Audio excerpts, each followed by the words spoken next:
नमस्कार आदाब, आप देख रहे हैं ऑन रिकॉर्ड मीरा भाईंदर। मीरा भाईंदर शहर के प्रस्तावित डीपी प्लान को लेकर कांग्रेस पार्टी ने कई सारी सूचनाएं और सुझाव दिए हैं।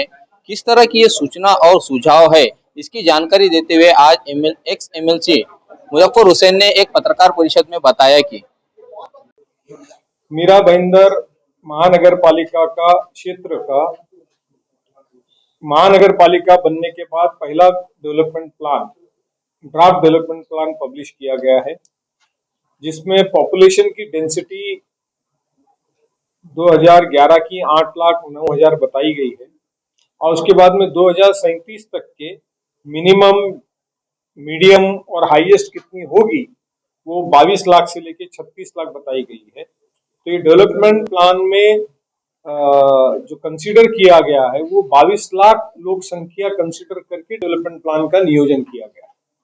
ये इसके अंदर का एक ड्रॉबैक हमको नजर आता है। ये हमने प्रशासन के नजर में इस मुद्दे को लाया हुआ है। नए डीपी प्लान को जैसे हम देखते हैं कि नया यूडीसी पीआर बना है कायदा पूरे महाराष्ट्र के लिए, उसकी वजह से डेंसिटी ऑफ पॉपुलेशन बढ़ने वाली है और इसीलिए इस शहर की लोक बस्ती 30 से 35 लाख अगले 20 सालों में जाएगी। ये ड्राफ्ट डेवलपमेंट प्लान के साथ में ही उनकी जो रिपोर्ट है उसी रिपोर्ट के अंदर दिया गया है। तो इसमें बॉम्बे थाने कम्यूटेशन के लिए नए रास्तों का सुझाव हमने दिया है। Bhayander east, Bhayander west, Mira road east, Penkarpada से दहीसर की कनेक्टिविटी, ये सजेशन दिया है। मेट्रो कार शेड जो मुर्दा में ले जाके खत्म किया उसको वहां से हटा करके मेट्रो को उत्तन और गोराई और वहां से बोरीवली एमएचबी, इस तरह से एक पूरा सर्कुलर मेट्रो का लिंक बनना चाहिए, उस तरह का प्रस्ताव दिया है। साथ में शहर की लोकबस्ती बढ़ेगी, लॉ एंड ऑर्डर सिचुएशन खड़े होते हैं, नेचुरल कैलामिटीज होती है, पुलिस फोर्स बढ़ेगी, आर्म्ड फोर्सेस बढ़ेगी।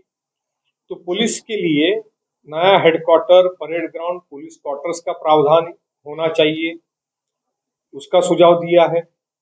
शहर की लोक बस्ती जब 30-35 लाख होगी, या आज भी शहर के अंदर एक डिस्ट्रिक्ट कोर्ट, सिविल कोर्ट की जरूरत है। तो जुडिशरी के लिए और उसके साथ में पार्किंग का सुझाव हमने उसमें दिया हुआ है।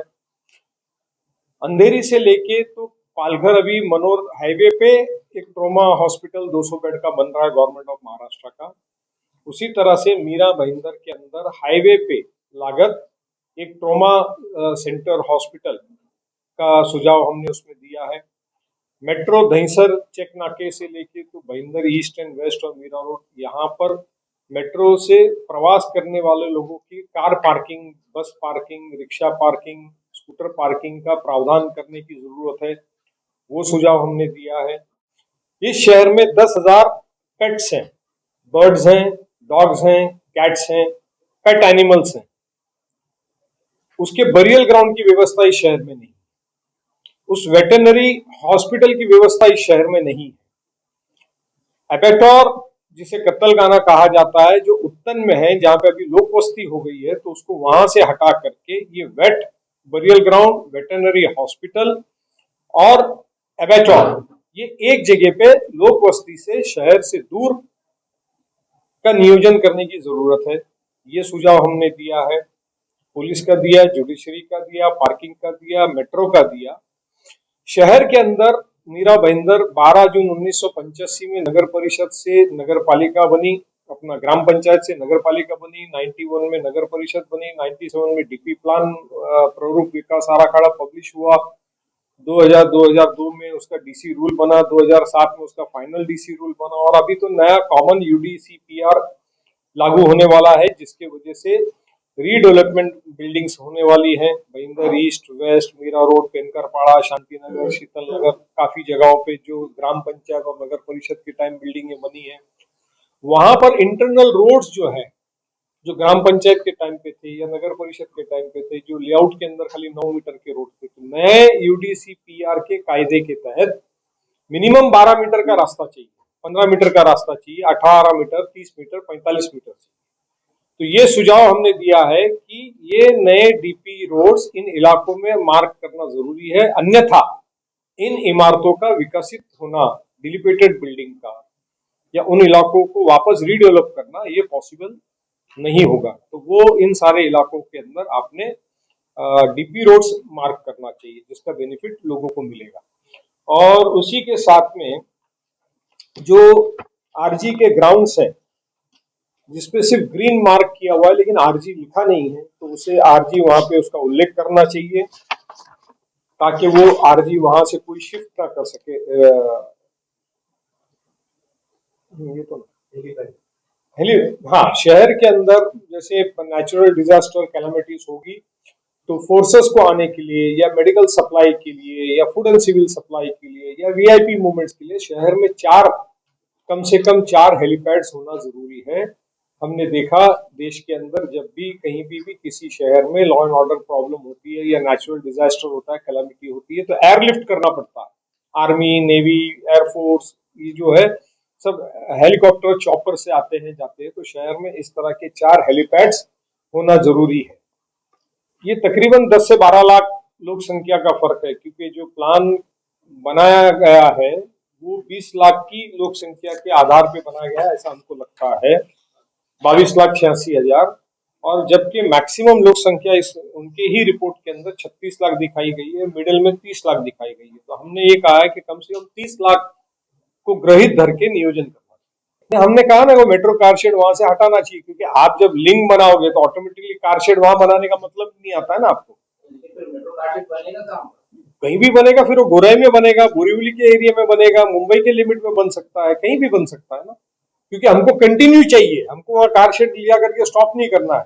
एक बार वहां कार शेड बन गया तो फिर बाद में उत्तन, गोराई वहां के लोग, फिर उधर के रास्ते, वो एमएमआरडीए रीजन का development already tourism area declare हुआ है, special planning authority MMRDA declare हुई है, उसके लिए हम एमएमआरडीए को भी लिखने वाले हैं और मेट्रो कॉर्पोरेशन को भी लिखने वाले हैं और गवर्नमेंट ऑफ महाराष्ट्र को भी लिखने वाले हैं। तो एबेटोर खाली मुस्लिम्स के लिए जरूरी है, मैं आपकी इस बात से सहमत नहीं हूँ, क्योंकि नॉन वेजिटेरियन अन्य कम्युनिटी भी खाती है, क्रिश्चियंस भी खाते हैं, महाराष्ट्रियंस भी खाते हैं, राजस्थानी जो अदर कास्ट है वो भी खाते हैं, मलयालीज भी खाते हैं, तमिलियंस भी खाते हैं, आंड्राइड्स भी खाते हैं, पंजाबी भी खाते हैं। तो नॉन वेजिटेरियन खाली मुस्लिम खाता है और खाली मुस्लिम के लिए कत्ल खाना या एबेटोर चाहिए, अगर ये किसी की भूमिका है या किसी पॉलिटिकल नेता की भी भूमिका है तो ये मेरा इस स्टेटमेंट को विरोध है। एबेटोर, वेटरनरी हॉस्पिटल और वेट बरियल ग्राउंड इस शहर की जरूरत है। और जहां पे 97 में दिखाया गया था उस वक्त वहां लोक बस्ती नहीं थी, आज वहां लोक बस्ती हो गई। वो स्पेशल प्लानिंग अथॉरिटी एमएमआरडीए निश्चित हो चुका है और इस वजह से जब शहर का नया प्लान बन रहा है तो उसको नई जगह पे प्रपोज करना चाहिए, वो हमने प्रपोज किया है। ये थे एक्स एमएलसी मुजफ्फर हुसैन। इन्हें एक तरह से मीरा रोड के नया नगर का जनक भी कहा जाता है। मुस्लिम कद्दावर लीडर है, कांग्रेस पार्टी के आला नेता भी है।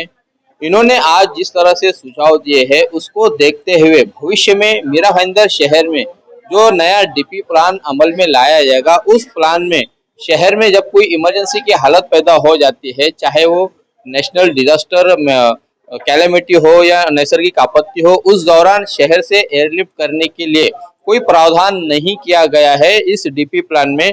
और इसी इमरजेंसी के दौरान इस तरह के हेलीपैड बनाने का भी सुझाव दिया है एक्स एमएलसी मुजफ्फर हुसैन ने। आप सब दर्शकों को मैं बता दूं कि मीरा भाईंदर शहर का ये जो नया डीपी प्लान जो प्रस्तावित है, इस डीपी प्लान को लेकर किसी भी शहर के राजनीतिक दल के नेता ने ना तो खुलकर समर्थन किया है और ना ही खुलकर उसका विरोध किया है। एक्स एमएलसी मुजफ्फर हुसैन ऐसे पहले नेता है जिन्होंने इस डीपी प्लान को लेकर खुलकर अपनी भूमिका रखी है। देखना है कि नए डीपी प्लान में इनके सुझावों को कितनी मान्यता मिलती है और कितना नकारा जाता है, ये आने वाले समय में ही पता चलेगा। आप हमारे साथ बने रहे। कैमरामैन आरिफ कुरैशी और साबिर शेख के साथ ऑन रिकॉर्ड मीरा भाईंदर। धन्यवाद।